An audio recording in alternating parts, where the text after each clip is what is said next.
we have here a table showing the total number of vacant bricks in every layer, in a given layer of a pyramid. So let us proceed to the 7-layered pyramid. So the total number of vacant bricks in a 7-layered is 55.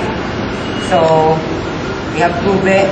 We're going to prove the formula if it is correct. Prove that there are 5 vacant bricks in a 4-layered pyramid. So because I included 4-layered pyramid here, that there are 5 vacant bricks in a 4-layered. So let us prove with the use of our formula. So S sub vacant brick is equal to 2 times n minus 2. This is the formula. So we are going to apply by substitution. N is equal to 4. Then we go on the process of substitution, and we came up with 30 over 6 is equal to 5. So it is correct that we have 5 vacant bricks in a 4-layered pyramid. Number 4.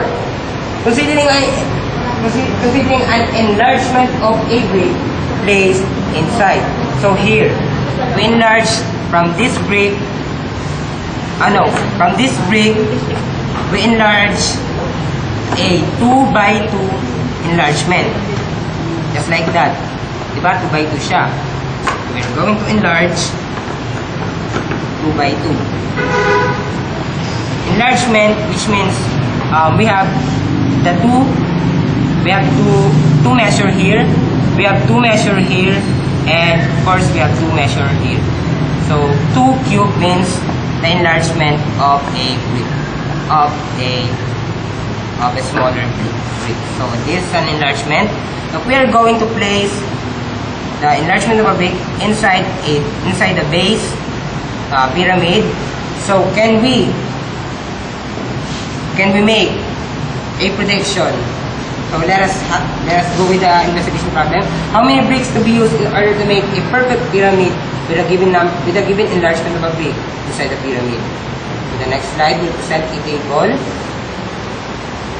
So we have 5 layered. So 5 layered. We can have 5 layered here. 1, 2, 3, 4, 5. 1, 2, 3, 4, 5. Yes, 5. So we can have an enlargement of a brick.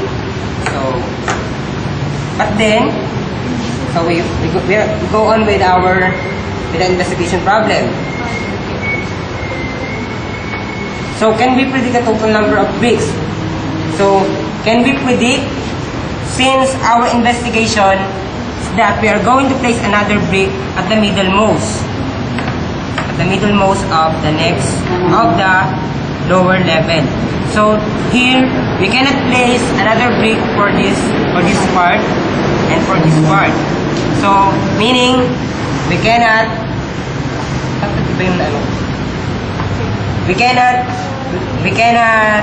count the total number of bricks to cover the enlargement of a brick, because there is an overlapping of the measure of the enlargement of a brick. Okay? We cannot use the enlargement of a brick placed inside of a pyramid. Now,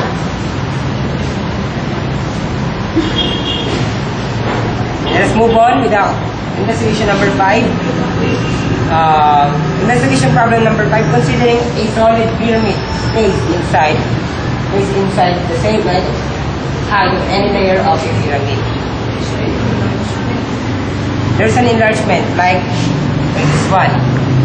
Say there is a solid pyramid, meaning solid pyramid here, a 2-layered solid pyramid. We're going to place inside of a pyramid. We're going to cover solid pyramid. So we have loose bricks. Unlike here, we have solid pyramid. Why do we investigate about the solid brick pyramid placed inside? Because sometimes there are solid pyramid that the Egyptians used to what do you call that? That they use in renovation. For example, they have smaller solid pyramid and they are going to renovate that then by just adding another coated skin to them, to the pyramid, solid pyramid. So our solid pyramid is a 2-layered one, and if we are going to coat that solid pyramid, so we're going to have a 4-layered pyramid. So how many bricks to be used in order to cover the solid pyramid to still make an enlargement of a pyramid in a double enlargement? So the next slide will present a table. So in a 3-layered pyramid, there is only one solid brick, or there is only one brick that makes a solid pyramid that can be placed inside the pyramid.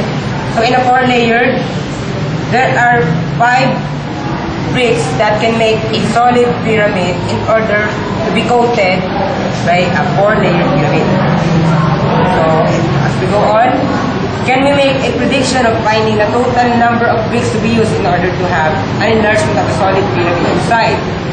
So it is also the same with the number 3 questions. So number 3 question, so typographical error, number 3 question, number 2 question, number 1. From number 3 investigation problem, we have first question. So in counting the total number of vacant bricks, so it will represent the total number of bricks to be used in order to have an enlargement of a brick. So this is an enlargement of a brick, meaning if we are going to remove the solid pyramid, meaning we will have a vacant brick. So it is like to say, it is also the same with the earlier problem, just like the vacant bricks. We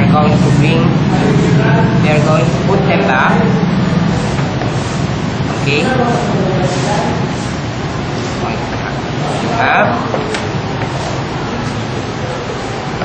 Okay, so we go on.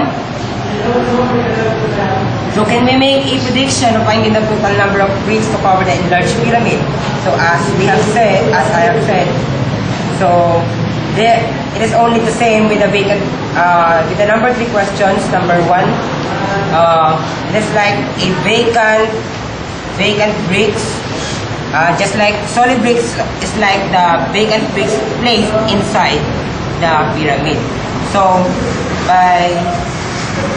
by formulating a formula, we're just going to use the formula earlier, which is the 2n cubed plus 3n squared plus n over 6 minus the formula for the vacant bricks.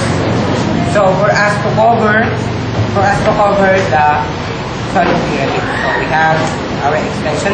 So investigate a pyramid made from the other 3-dimensional isometric figures, just like the roof. So ganun siya. Triangular yung pinaka-front niya, but then just like the roof. So it is an isometric figure. We can use them. So compare to another follow-up. Also another question, compare the original investigation to this investigation in terms of the materials used and their aesthetic factor. So I have observed that square brick pyramid is the most realistic one to use as model, because actually in Pyramid of Giza in Egypt, they use bricks for in making or constructing a pyramid. So they did not use isometric figures in constructing a pyramid. So it is more realistic in using square bricks. So another question, investigate pyramid made from 3D rectangles. So if we have empty matchboxes in our home, we can use that as our model. So let us say this is a matchbox. So in our matchbox, the length of matchbox and its width is different from each other. So question, compare this investigation with the original one. I have compared that they differ in counting the total number of bricks to be used as model. Since the length and its width are not equal. It may be possible if the width of rectangle is a factor of its length.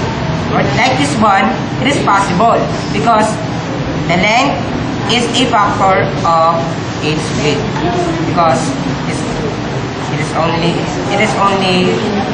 so enlargement of width. So is it possible to construct a perfect pyramid? So it is not possible. We need to consider the length and the width of the rectangle first.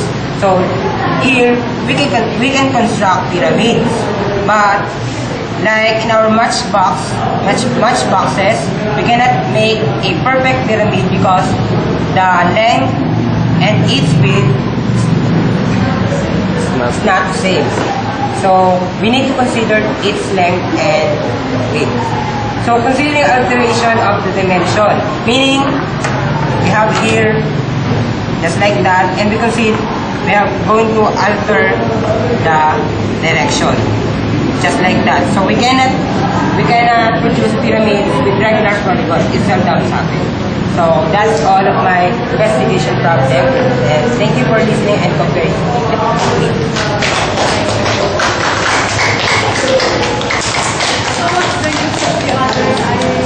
Dami. Ano sana ma'am, paano ko